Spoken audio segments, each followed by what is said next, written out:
Hi friends, I have Sienna here with us today, and we are going to have a conversation about boundaries.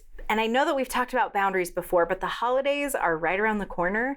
And so we wanted to talk about boundaries that are really specific to the holidays. So here is your Monday Minute.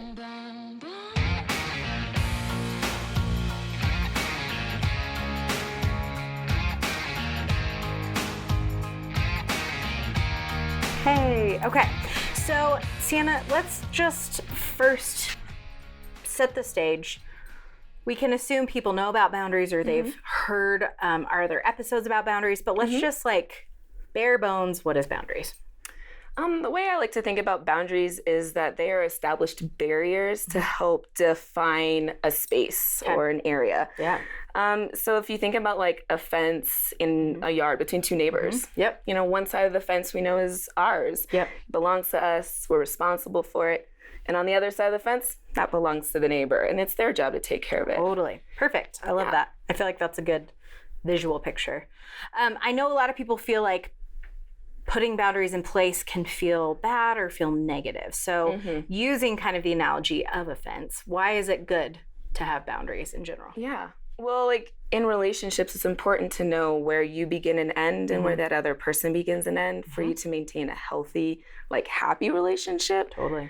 Because if you think again about like a neighbor's yard with the fence between, that fence wasn't there and you started trying to weed their yard or mow their yard or maybe dig up part of their grass and start trying to plant a flower bed. You've kind of just broken into their space and you're taking over what is theirs to own. And, you know, same can happen to you. Yeah. See, I think that's so helpful because when you think about planting flowers in your neighbor's yard, like, why are you doing work that you don't necessarily get to own? Why are you doing work that is for somebody else? You know, it's like, it's almost wasted energy if you think about it. And I think you can apply that to relationships also of why am I doing work for somebody else when it's not my work to do, kind of a thing. Yeah, sometimes you might think that being able to go into someone else's space and do something like plant flowers in their yard might be seen as a good thing. But really, when you're doing that, you're crossing the line into what is really theirs to own. Yeah. And you're really taking responsibility for their space. You're taking authority over their space. And really, you're taking the reins away from them. And it's because it's their space, they should have the reins and the control of their own space. Totally. Well, and if you think about it, like, yes, planting flowers is nice. Right. But also, maybe they're allergic to flowers. Maybe they hate flowers. I don't know. You know, we never know what somebody else's story is, and until somebody invites us in and shows us their plans or shows us details that we might not know about, it's not that kind for us to cross that barrier like you're talking about and plant flowers in somebody else's yard. So, okay, all of that is sort of foundation for boundaries. Right. Now we're going to talk about the holidays because I think the holidays get extra tricky. I think there's lots of expectations around the holidays, whether it's coworkers, friends, and then especially family. Yes. And I think the holidays are really a really important time to practice boundaries. So I know you agree with me. Tell me why you agree with me. Well, I mean, boundaries are hard enough in good, healthy relationships the rest of the year. But then we add in this holiday season where, like you said, with family, friends, coworkers, we're spending more time together. We're doing big gatherings. There's a lot more expectation to meet and celebrate. And it's supposed to be happy and cheerful, but it can oftentimes bring a lot of stress and tension in relationships. Totally. And I think one of the big things for the holidays that makes it difficult to exercise good, healthy boundaries is there's a lot of obligation and assumption assumed with this holiday season.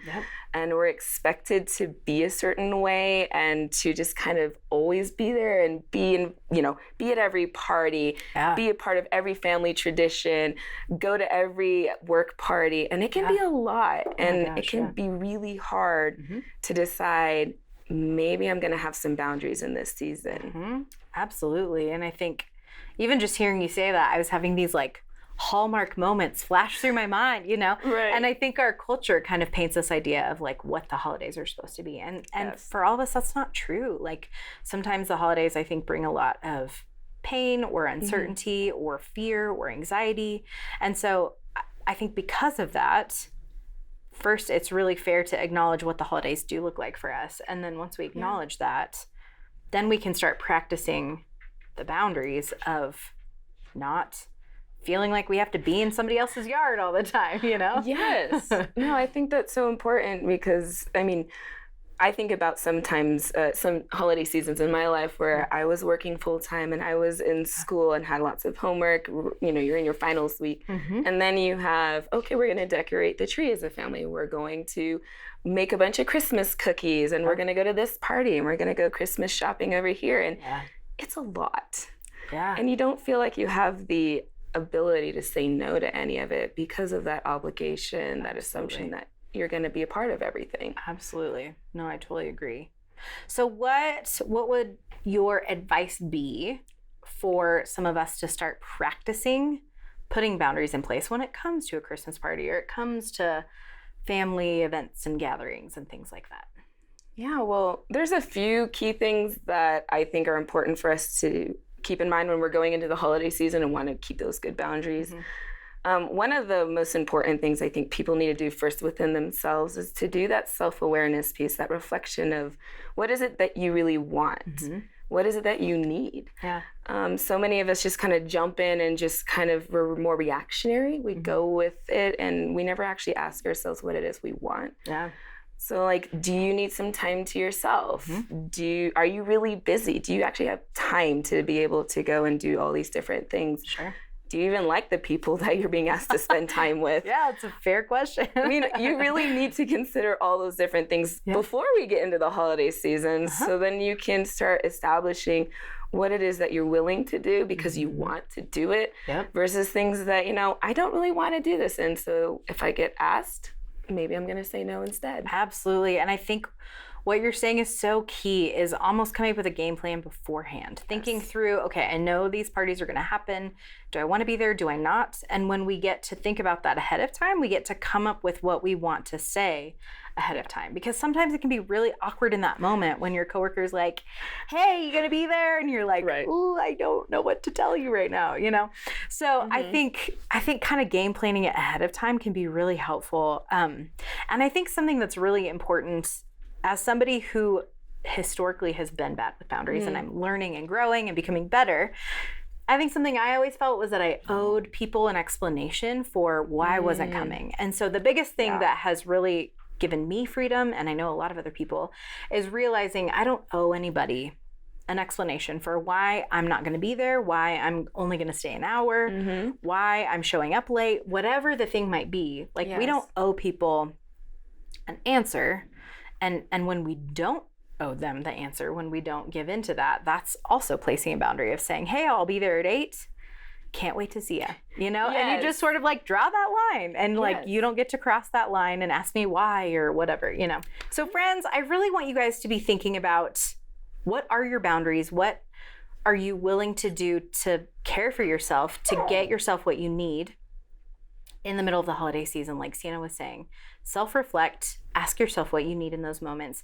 And then the other thing I really want to challenge you guys to do is to start thinking about what parties are coming up, what things do you want to be a part of, and then figure out how you can draw some of those boundaries, not owe people an explanation, and again, that is caring for yourself, giving yourself space so that maybe you really do want to be at your family's house to decorate cookies, or maybe you really do want to be at the office party. And when we say yes to things that we don't want to be a part of, it can be really hard to be able to say yes to the things that we do want to. All right, friends, get yourselves to Friday, enjoy your weekend, and we'll see you back here on Monday.